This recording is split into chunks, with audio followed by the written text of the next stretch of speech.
नमस्कार दोस्तों, कैसे हैं आप सब। उम्मीद करता हूँ काफ़ी अच्छे होंगे। और दोस्तों आज का मौसम काफ़ी अच्छा हो चुका है, बारिश हुई है बहुत ज़्यादा हमारे यहाँ। तो आपके अगर हुई तो कमेंट करके बताना। पढ़ाने का मज़ा ही कुछ और होता है। तो आज मेवाड़ के इतिहास में दोस्तों हम पढ़ने वाले हैं राणा रतन सिंह, विक्रमादित्य, बनवीर और उदय सिंह। आज चारों के बारे में डिस्कशन करें। इससे जितने भी क्वेश्चंस बनते हैं इंपॉर्टेंट, वो सारे के सारे हम आज पढ़ने वाले हैं। और साथ में व्याख्यात्मक हल के साथ आपको बहुत सारे प्रश्न और मिल जाएंगे दोस्तों। तो क्लास काफ़ी इंपॉर्टेंट और अच्छी होने वाली है आज की। तो लाइक करना है, शेयर करना है और सब्सक्राइब करना है। चलिए शुरू करते हैं आज की क्लास। और अभी तक फॉलो नहीं किया तो इंस्टाग्राम पे कोई भी डाउट पूछ सकते हैं। पीडीएफ आपको भी मैथ्स के नायक टेलीग्राम चैनल पे मिल जाएगी। जल्दी यहाँ पर टेस्ट सीरीज स्टार्ट करने वाले हैं। एस के नायक ट्विटर पे भी आप जाकर फॉलो कर सकते हैं, फेसबुक पे भी आप कर सकते हैं। चलिए पहला प्रश्न दोस्तों आज का हम डिस्कस कर रहे हैं। दाशीपुत्र था दोस्तों, बहुत ही अच्छा क्वेश्चन है। दाशीपुत्र कौन था? राणा रतन सिंह था, विक्रमादित्य था, बनवीर था, उदय सिंह। दोस्तों यहाँ पर राणा सांगा, हमने कल राणा सांगा को पढ़ा था। राणा सांगा की पत्नी थी कर्मावती। इसकी पत्नी कौन थी? कर्मावती। राणा सांगा की पत्नी कौन थी? कर्मावती। कर्मावती के चारों पुत्र कहलाते थे ये चारों पुत्र, चारों राणा रतन सिंह, विक्रमादित्य, बनवीर। लेकिन इसमें एक पुत्र था जो दासी पुत्र था। वो कौन था दोस्तों? वो था दोस्तों यहाँ पर बनवीर। कौन था? बनवीर। यहाँ पर आपका जो उत्तर होगा वो होगा बनवीर, यानी दासी पुत्र कौन था? बनवीर था। और चारों राणा सांगा के ये पुत्र थे। ठीक है, चलिए शुरू करते हैं। अगला क्वेश्चन देखते हैं। आपसे क्वेश्चन पूछा गया है कि विक्रमादित्य का शासनकाल बताओ। विक्रमादित्य का शासनकाल बताओ। दोस्तों हमें ध्यान होना चाहिए 1528 से लेकर 1531 ये जो शासनकाल था ये राणा रतन सिंह का था। किसका था? राणा रतन सिंह का था। किसका था? राणा रतन सिंह का था। उसके बाद में दोस्तों यहाँ पर ये जो शासनकाल था 1531 से 1536 का, ये था दोस्तों विक्रमादित्य का। किसका था? विक्रमादित्य का ये शासनकाल था। अच्छा सभी बता देता हूँ एक एक करके, सारे क्वेश्चन इंपॉर्टेंट हैं। राणा रतन सिंह का पूछे तो 1528 से लेकर 31 तक था। उसके बाद में विक्रमादित्य आता है 1531 से 36 तक। उसके बाद में दोस्तों यहाँ पर ये जो शासनकाल था, ये शासनकाल 1536 से लेकर 40 तक ये था बनवीर, जो कि कौन था? दाशीपुत्र। कौन था? दाशीपुत्र।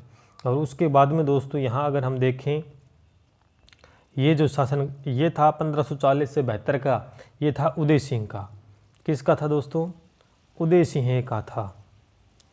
उदय सिंह। तो चारों के चारों शासनकाल मैंने आपको बता दिए। ध्यान में रखना है कि 1528 से लेकर 31 तक राणा रतन सिंह, फिर 1531 से 36 तक विक्रमादित्य, 1536 से 40 आपका बनवीर है, और 1540 से 72 तक उदय सिंह का शासनकाल रहता है। उम्मीद करता हूँ काफ़ी अच्छी क्लास आपको लगी। तो लाइक कर दें, शेयर कर दें।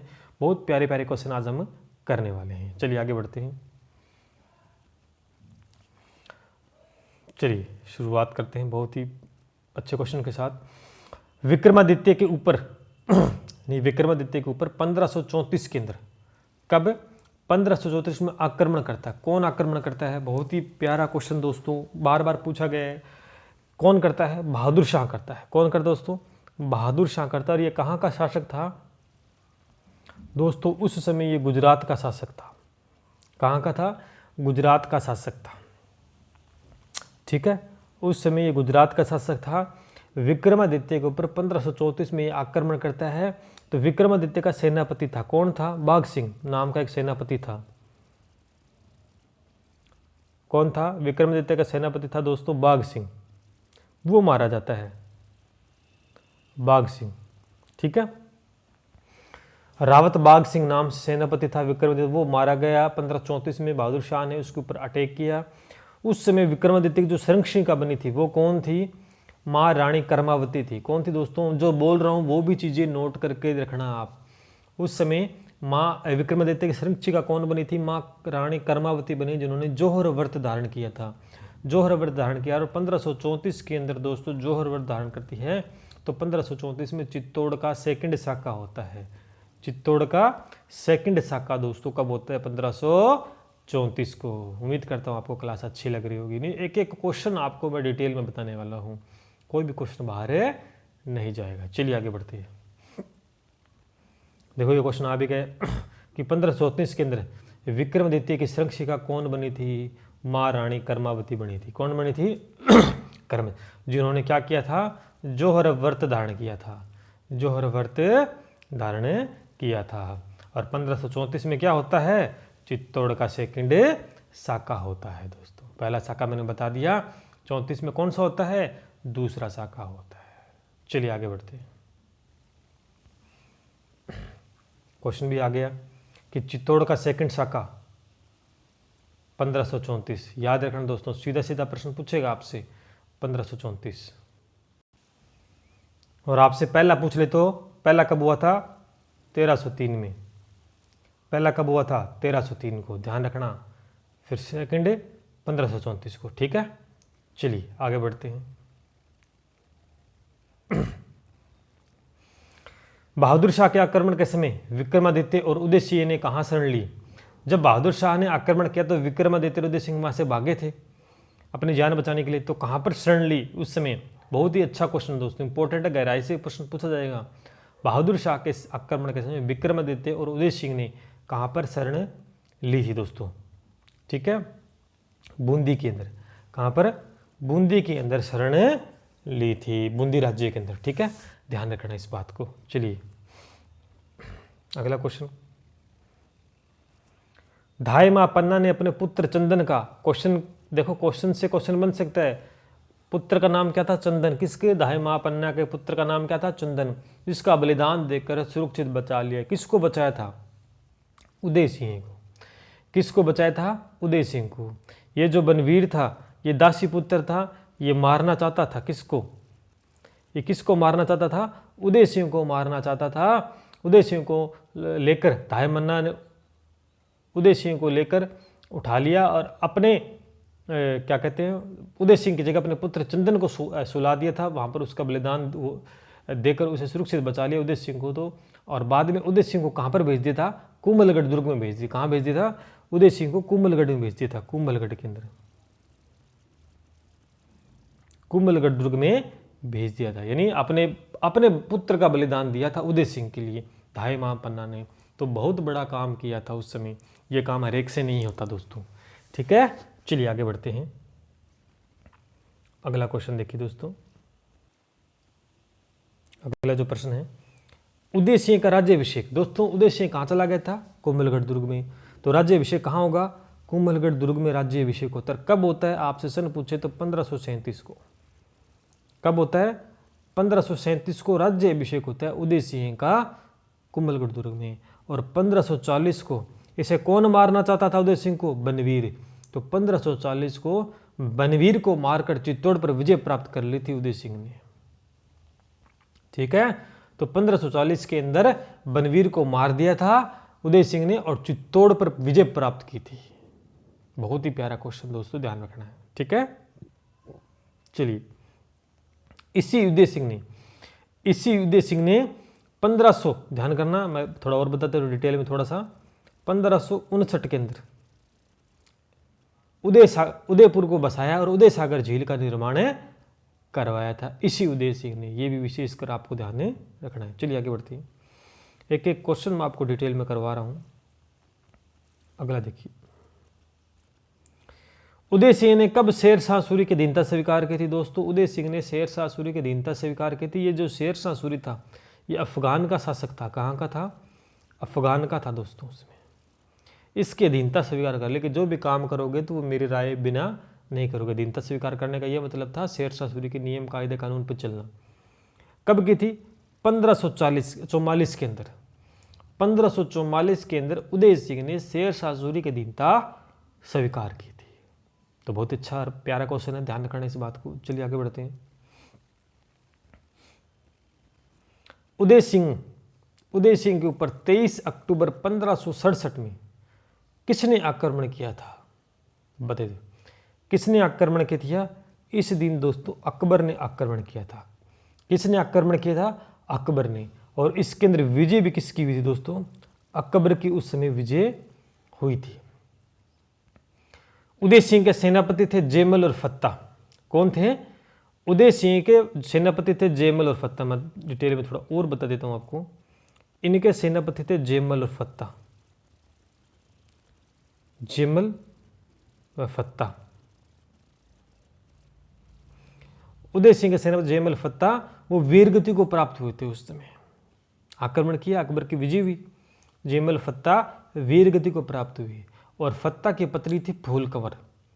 फत्ता की पत्नी कौन थी? फूल कंवर, जिसने उस समय जोहर व्रत धारण किया था, जोहर व्रत धारण किया था। और तभी से दोस्तों 1567 और 1567 और 68 के बीच में चित्तौड़ का तीसरा साका होता दोस्तों। पहला 1303 में, ठीक है, दूसरा 1534 को, तीसरा 1567 व 68 को। ध्यान रखना, तीनों साका मैंने आपको बता दिए चित्तौड़ के तीनों प्रश्न बन सकते हैं, कोई सा पूछ सकते हैं।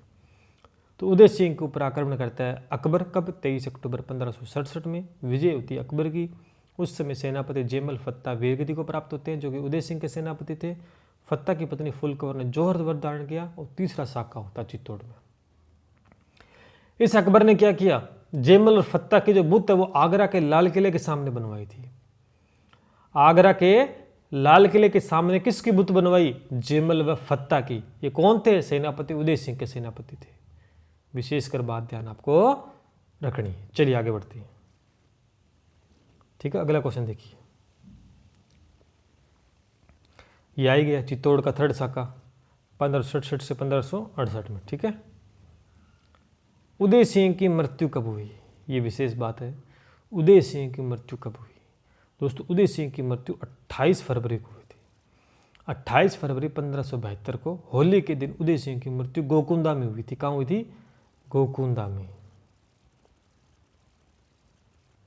गोकुंदा कहाँ पर है? उदयपुर में था।